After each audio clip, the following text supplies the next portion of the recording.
How does the unlisted stock equities work? And what are the main drawbacks and benefits? Our chief financial planner, Mr. Ramalingam, will guide us through. Ramalingam, the screen is yours.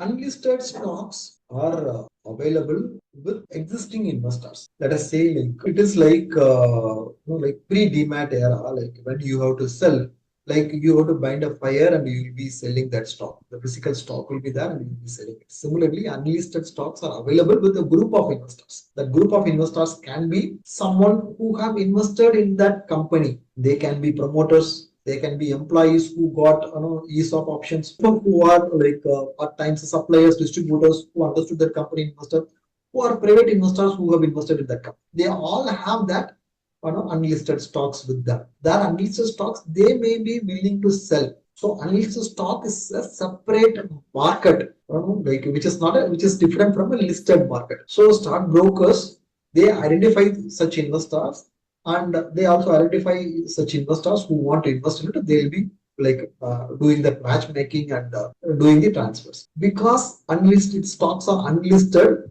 price discovery is a problem there. We don't know at what rate the stocks are bought and sold, because again it becomes like a real estate property. In the same locality, somebody will be buying a property for 5,000 rupees, somebody will be buying that property for 4,000 rupees per square feet, somebody will be selling it for 6,000 rupees per square feet. The same project, it can happen. Similar to that, in the unlisted stock space, same day somebody may be buying it for 100 rupees, somebody may be buying it for 50 rupees, somebody may be buying it for 150 rupees.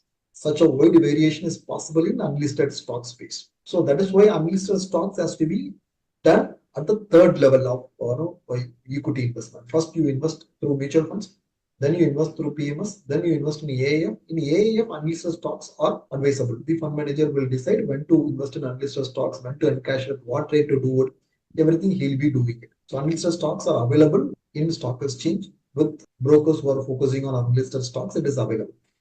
Thanks for your detailed answer. If you have any doubt regarding this or any other financial or investment decision, don't hesitate to book an appointment with our financial expert. The link to the appointment is given in the description below. And also, would you like to know more about finance and investment? Then we would recommend you to attend our live webinar. The link to the webinar is also given in the description below. The webinar is absolutely free. If you like this video, hit like, and if you are new to our channel, please do subscribe.